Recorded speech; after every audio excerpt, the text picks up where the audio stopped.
So, how do you start paying yourself a reasonable salary? And is it time to give yourself a raise? Whether you're stopping on for the replay or watching live, let me know where you're from and what kind of business you have. Today, I want to talk about how to pay yourself the right way so you don't send the wrong message to the IRS. Hello, I'm Kelly Brubaker. My business is Profit Scale Thrive, where we guide attorneys to overflowing profits, scaled growth, and thriving lives. I've been serving attorneys for more than a decade. So let's get to today's topic. I wish I had time to talk through every business formation, but to keep this training short, this discussion is specific to companies who've elected to be taxed as an S Corp, because I find this is the tax structure of the majority of the businesses that I work with the most. So step one, when you have your own business, you earn money two ways: S Corp distributions and taking a salary that gets reported on a W-2. Distributions are the profits or losses that pass through the S Corp to you as the owner, which is also known as shareholder. Distributions are distributions are not your employee wages and are not treated as self-employment income. You don't have to pay payroll taxes on distributions from your S Corp. On the other hand, your salary is the money you pay yourself as an employee of the S Corp. Your employee wages that are paid at reasonable compensation. So you have to pay payroll taxes on your salary like any other employee does. And payroll taxes add up fast. So any income you take as distributions rather than salary saves you that cost in taxes. But don't get too excited, because the IRS has a basic guideline to keep anyone from taking all their income from the S Corp as distributions rather than salary. It's that you have to pay yourself what's called reasonable salary or reasonable compensation. So step two, what's a reasonable compensation for an S Corp owner? The IRS defines reasonable compensation as at least what other similar businesses pay for similar services. It's mostly up to you to decide how much employee salary to pay yourself versus how much to take as distributions. This might sound like open season for payday, but you have to make sure it follows the IRS rules. So for example, what do attorneys who are not equity partners in the legal industry tend to get paid when employed by a law firm?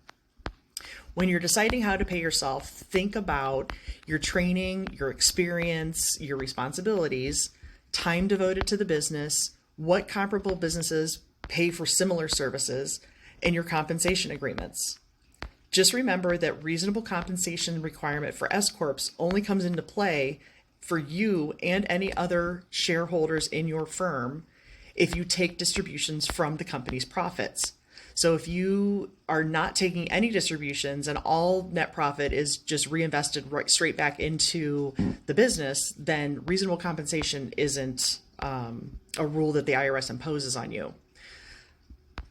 So don't fret if your business isn't earning enough yet, because the IRS doesn't impose a minimum salary requirement, meaning there's not a flat out, the IRS requires that business owners have to be paid X dollar amount. What's taken into consideration, it's facts and circumstances.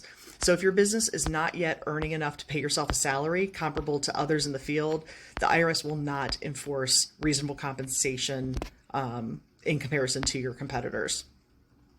So check out the Bureau of Labor Statistics, Glassdoor, salary, and pay scale for employee compensation information so you have an idea of what you're paying yourself, and make sure you're paying yourself what you're worth. And of course, if this conversation scares you a little, get help from a professional. You don't want to wait until tax time to find out what you could have done to save yourself some hard-earned money. Okay, step three. Let's talk about how to make salary payments to yourself. Once you organize your business as an S Corp, paying yourself gets more complicated than just collecting money from clients and customers. It's very important to operate like a business with employees, even if you're the only one on payroll. Check requirements for your state on what your business has to pay as an S Corp, since each state has different rules and contributions. Now, as an S Corp, it's up to you to determine how often to pay yourself. While I see some owners choose to pay themselves a salary once per year, it's smart to pay yourself at least quarterly, because your business might have to make payroll taxes and income tax payments and file quarterly employment tax returns. And if you ever need more money, you can always take a shareholder distribution at any time. That can be simpler and more tax effective way to boost your income periodically because you won't withhold taxes on distributions. So here's a little insider tip. You don't have to pay yourself the same salary every payday. You can pay yourself a relatively small salary every quarter, every month, or every other week, and then choose to pay yourself a hefty year-end bonus. So what's the big takeaway here? Running a firm of one, taxes and S Corp, can be a smart way to save a good amount of money on your taxes. The goal is to meet your tax requirements while paying yourself the amount you deserve. You wouldn't pay an employee an unfair wage, so why do you accept it for yourself? If you need support on this, feel free to comment below with the words "next steps," and I can reach out to you and talk about how we might be able to support you. At the end of the day, complying with S Corp tax requirements and all the other legal requirements that come with running a business can be time-consuming and frustrating. Many business owners hire a payroll tax service who handles the hard work for them. If you don't have a team to support you in this, please feel free to reach out to us so we can see how we might be able to help.